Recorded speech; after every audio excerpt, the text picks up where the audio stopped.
Hey designers, I'm here to talk to you today about the art of magnetizing and repelling your audience through ideal client avatars, aka the art of attracting your dream clients.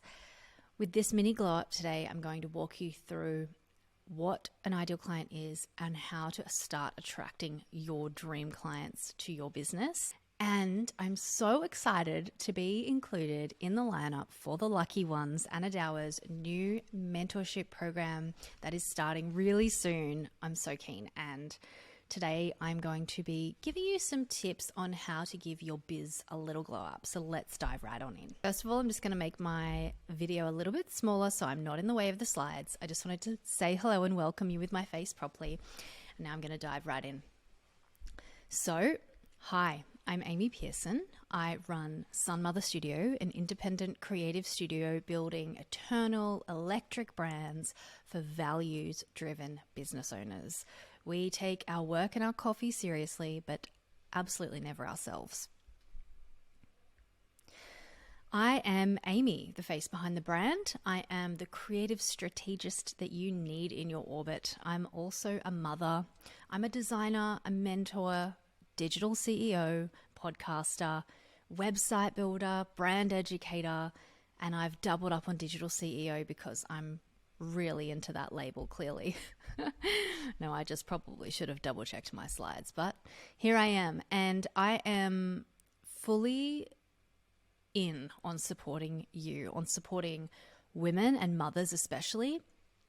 Of course, all designers, but women and mothers especially, because that has a really, really strong place in my heart. It's how my business was born when I became a mother.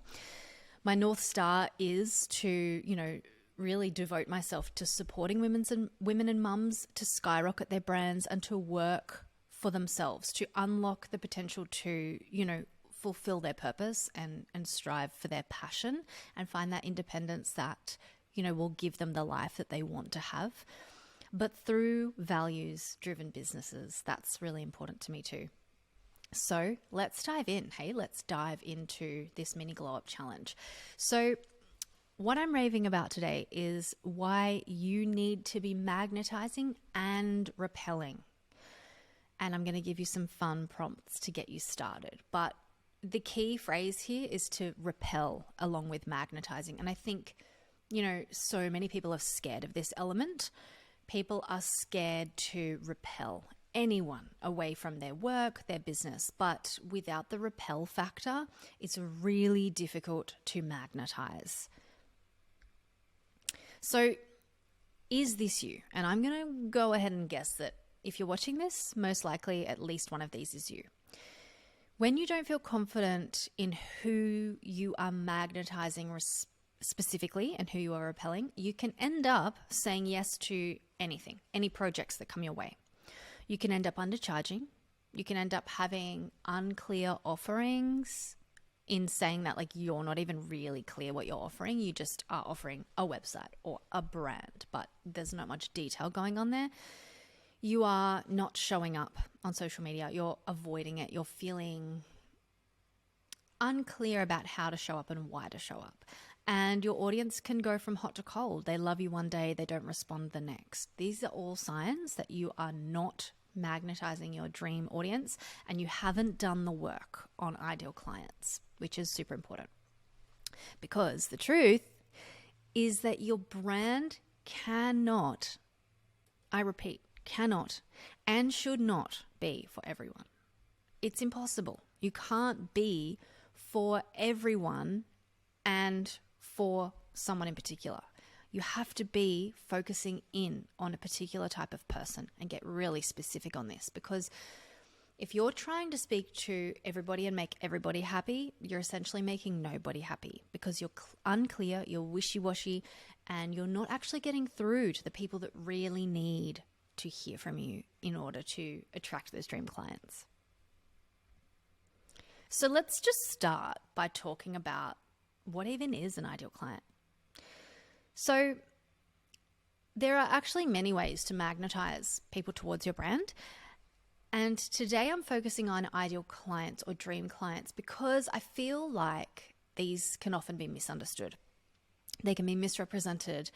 And the best way that I like to explain this to my clients and to the people that I work with, my students, my mentor clients as well, is you are basically creating a completely make-believe dream person that you want to work with, the ideal person for your business. This is not to be mistaken with people you've worked with in the past. Don't just scan your past clients and go, which one was my dream client? Because it's most likely that you've never had your dream client, and it's also most likely that you'll never get your actual ideal client avatar as a real human being because you're making them up. It's like the tooth fairy, right? They don't exist. But this person also need and want your services the most. So it's sort of an overlap between the person that you are dreaming of working with and the person that really needs what you have to offer and wants what you have to offer, and therefore will buy if they feel like you are inviting them correctly to the service. And then that becomes a pillar or a guide for how to magnetize and repel an audience, how to make decisions in your business, how to post on social media, how to craft your offerings, how to, plan the year ahead. Everything comes from this one super vital piece of information. And when you don't do the work on ideal clients, everything else is difficult because you're not sure how people will respond, what people will need. You really need to work on this. And in this short prezzo today, I'm not going to be able to give you everything you need to know, but I'm going to give you some tricks and some fun tactics for you to start working on this and start thinking about it and actually implementing some of this stuff into the way that you work with your business and your strategy and even your clients if you're interested.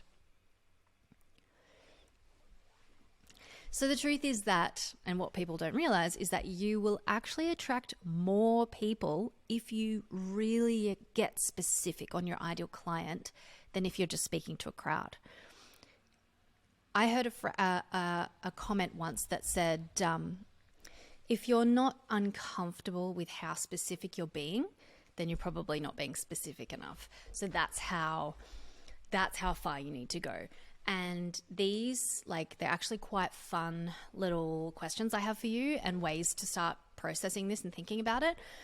These will feel uncomfortable because if you have any sort of perfectionistic traits like me and like many other millennials and I'm sure women in general, then you will likely be questioning, is this right? Is this the right answer? And guess what? No one can tell you that. It's about you choosing and going with something and working with it until you decide that it's not correct, and then you change something. Your brand strategy will continue to grow and expand with you as your business grows and expands. And it's better to get specific about something and try it than to not get specific and be wishy-washy, because you're never going to attract anyone and you're never going to learn the things that are and are not working. It's all data, so you can use all of it. Okay. Without your ICA, you will really struggle to reach your people. People need to connect with you and see you. And the only way for you to do that properly is to get really clear about who you're attracting. So let's just have a little brainstorm for a minute. Think about the brands that you are a super fan of. What about them makes them so magnetic to you? Write down their traits. Write down what it is about these brands. Why are you so attracted to them? Why do you buy their products as a no-brainer anytime you need them? So for me, I use a specific cleaning brand, Koala Eco. I really love their values. That's the primary thing. I love their values. I love the way that the product smells. I love that they're based in Australia. I love that they're environmental. I love that it's owned by a mother who created it as a safe product to use in the house with her children around. There's a lot involved in this brand that I feel connected to. But guess what? I also saw this brand the very first time years and years ago by a mum that I was following on Instagram who was very cool. She was like an artist and She was spraying the spray in her house and she was saying how she could not believe how incredible this cleaner smelt. And so I immediately bought it because I wanted to see what all the fuss was about. 100% fell in love with it. And I have a subscription and now it just comes to my house every month. So I've spent a lot of money on that product and I've never considered changing. It's just, I'm set for life now. They've sold me in so many ways. And it's the way that the brand presents itself. It's the values. It's it is deeply the values, but it's also the product itself is really good and it's easy to buy it. And I like the packaging and the branding. So there's a lot to it, but that's just an example, right? So there's so many things you could think about in your life. The food products you buy, you know, the cosmetics that you buy, even the service providers that you use. Do you use a service provider? Do you use a hairdresser? Do you use, you know, think about all of the things in your life. Think about the brands you follow on social media. Think about the technology that you buy. Once you start actually looking at life through this lens, like if you want to get serious about your business and your brand, and if you want to grow it, and if you want to start to understand this stuff, you need to start thinking about it all the time in every aspect, because branding and marketing is everywhere. And until we start to notice that and process it, you know, it's difficult to be a really great brand designer because you need to start seeing things from that perspective.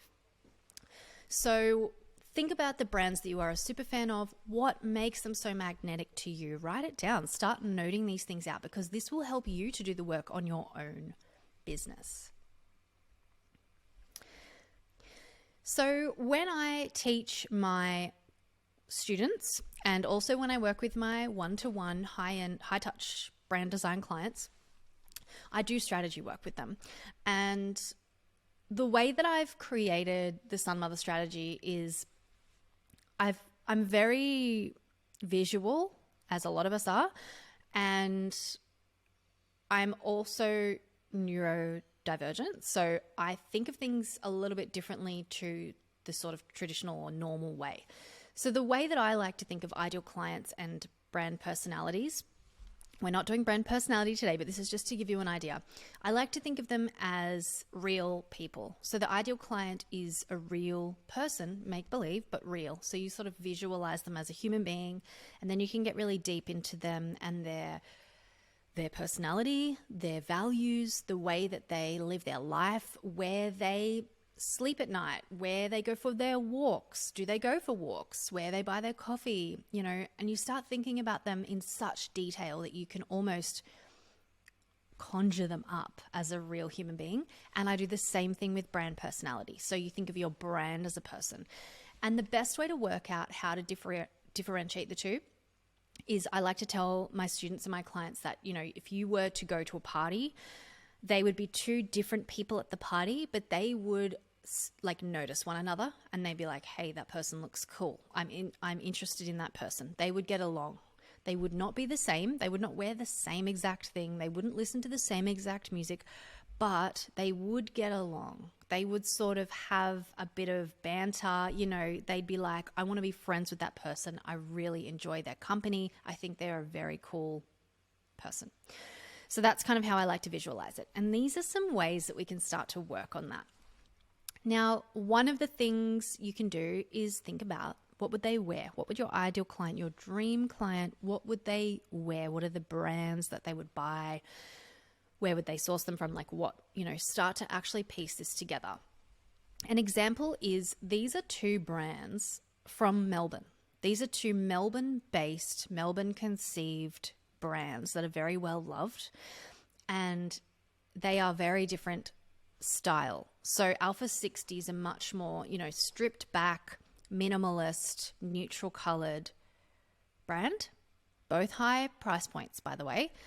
Gorman is known for being bright, bold, colorful, and look, there's a bit of crossover. You can see this one here is kind of similar to this one here, but they are different. And so this is how specific we get. We get super specific. Which shop would your ideal client most likely walk into over the other one? There would be a preference. You need to know that. that's how detailed you need to be. And hey, look, I'm not saying your ideal client would like either of these brands. These are just examples to show you that that's how close they can be to one another, the ideal clients. And, you know, no one's going to have the same ideal client, by the way. No one's going to know your ideal client. This is like your private brand information. You don't share this. This is just for you to work on. But this is how specific we get. We need to know exactly what they would choose at any given time. What would they listen to? Look, we've got two of the mega pop stars of the world right here. I'm almost 100% sure that everyone would choose a side here. And I know a lot of you are not going to like this, but I 110% would choose Beyonce over Taylor Swift. I am not a Swift fan. I am not a, what do you call yourselves again, Swiftie? I know Anna's a Swiftie, so I'm not going to say anything negative because each to their own. And that's what we need. We need everyone to have their own opinions, their own interests, their own, you know, avenue, because your business and your brand represents you and your purpose. It doesn't represent anybody else's. So you do not need to know or care what other people's ideal clients are. You only need to know about your own. And you need to get this specific. Which pop star would they prefer? Which musician would they listen to? Who would they listen to at all? What bands would they actually like? Who would they buy tickets for? You know, who would they spend $300 or more on a ticket for? These are the kinds of things that will help you to craft that identity and actually visualize who you're attracting. Who would they follow on Instagram? Look at these 4 accounts, right? Very different style-wise. It's more like strong neutrals and like denims. You know, we've got reds and greens. Over here, this is like DIY. It's like really bright, retro, fun, bold colors. Here we've got an incredibly Zoomer, Gen Z, you know, like sort of sexy it girl vibe going on here. And then we've got I Make Instagram. She makes things out of all sorts of stuff. So she makes like Kate Blanchett just wore her incredible pink dress and bow to the awards. I can't remember what it's called, to present Margot Robbie with her award. And so this shows you, right, like these are 4 different fashion influencers and they are all super different. And yes, there may be some similarities between this one and this one, but they're still really different. And your ideal client would have a preference. Mature, millennial, you know, but not mature because it's very cutesy. And then we've got, you know, the more retro DIY vibe. So the more specific you get, the more you can make decisions about your own social media, about your own business, about your own offerings that are going to speak directly to the people that you know you want to attract. These are all questions that you need to be asking to start to glow up your business in terms of who you want to attract. What would they have watched in the 90s, or what would they watch now that are sitcoms from the 90s? They're all 90s sitcoms, and everyone would have a preference. So you should know which your ideal client would choose. Remember, there's no wrong answer. You can't get this wrong. This is something that you get to make up. You can start to think about like how they were raised, who they grew up around, what type of influences they had in their family. Because guess what? Psychology comes into making sales and marketing your business. And you need to later down the track start to understand how people make decisions about buying, how people make decisions about spending their money and what's important and what's not. And all of this actually comes into it eventually. So it's really good to know this stuff. And even if you think it's not going to make a difference, it is. But even if you think it's not, it's a fun activity. So give it a go. Now, once you get all of your information, put together an ICA profile, but don't just put a photo and a name and an income level. Like, these are the demographics. We want the psychographics. The psychographics are where it's at. And that's where you start to get a bit of a bio. So here's just a makeshift one that I've used in my courses that I'll give you as an example. This is Lucy. She is a millennial woman who lives in Northcote, Melbourne. She is a healthcare worker. She makes 105K plus. She loves listening to Beyonce. She is not a Taylor Swift fan. Hint, hint. That's where I got that from me. She loves supporting local Melbourne businesses and wears Alpha 60 and Veg threads. They are her preferred labels. She spends a little time on her phone, but when she's scrolling online, she loves to look at food blogs, recipe creators on Instagram, and a few eco-friendly activist accounts. So that person is very different to my actual ideal client, but that gives you an idea of, okay, you can start to visualize this person. You know, she's not on her phone that much. So what time of day is she on her phone? There are so many questions to ask and so many ways that understanding this stuff will help you to work out how to speak to these people. If they like Alpha 60 and Veg threads, you can actually start to look at those brands and how they speak about their values and what they, see as being important and ways they market their business. Because, and I'm never ever condoning copying, by the way, but market research is really important and understanding your ideal client is really important. So if they already have something that they love, it's good to understand that business and how it functions and start to work out, how can your business function in a way that's also going to relate to Lucy in your own way? So now it's time for you to start magnetizing your dream clients and repelling the bad fits. So just a final note on repelling. If you get really specific, like I said, about the things that we just spoke about, you can actually start to naturally attract or repel the people in your audience or outside of your audience and pull them in who are going to actually really love working with you, really love what your brand stands for, and really love what you have to offer. And an example of this is, like I said, I'm not a massive Taylor Swift fan. So the Grammy incident where she took the award from Celine Dion without acknowledging her, I thought, I'm using this. And so I completely took that image and turned it into a meme on my Instagram account, and it got a lot of engagement. And I think, I would never be critical towards anyone that I don't like, but if I was a massive Taylor Swift fan, it would have been created in a different way, that meme. So that's a tiny example of speaking to your audience, speaking to your niche, speaking to your specific dream client, because they are there somewhere. And I know I keep using Taylor Swift as an example because I feel like it's one of those things that people are clearly on one side or the other. So it's a great pop culture reference to use. So another example is I just worked with two branding clients.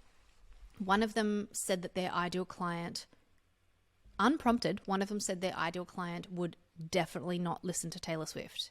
The other one said their ideal client would love listening to Taylor Swift. So she is everywhere. And that is one tiny grain in the beach of ideal client avatar work that is a prompt for you. There's so many more questions. There's so many better and bigger questions to ask. But this is just to show you that it's okay to repel people. You need to repel people because some people won't be for you. Some people are not who you want to be working with. And the more specific you can get about who you do want to be working with, the better your business is going to be, the better your work is going to be, and the better your whole life is going to feel. Okay.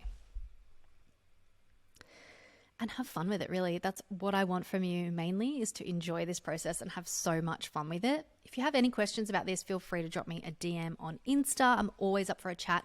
And if you want some more free content, go on to Brand Conversations podcast. By the way, I am so excited to be a part of Anna Dower's The Lucky Ones. It is going to be so much fun this year. There are so many incredible people in this beautiful mentorship program. And yeah, I'm really excited to get started. Thanks so much for having me.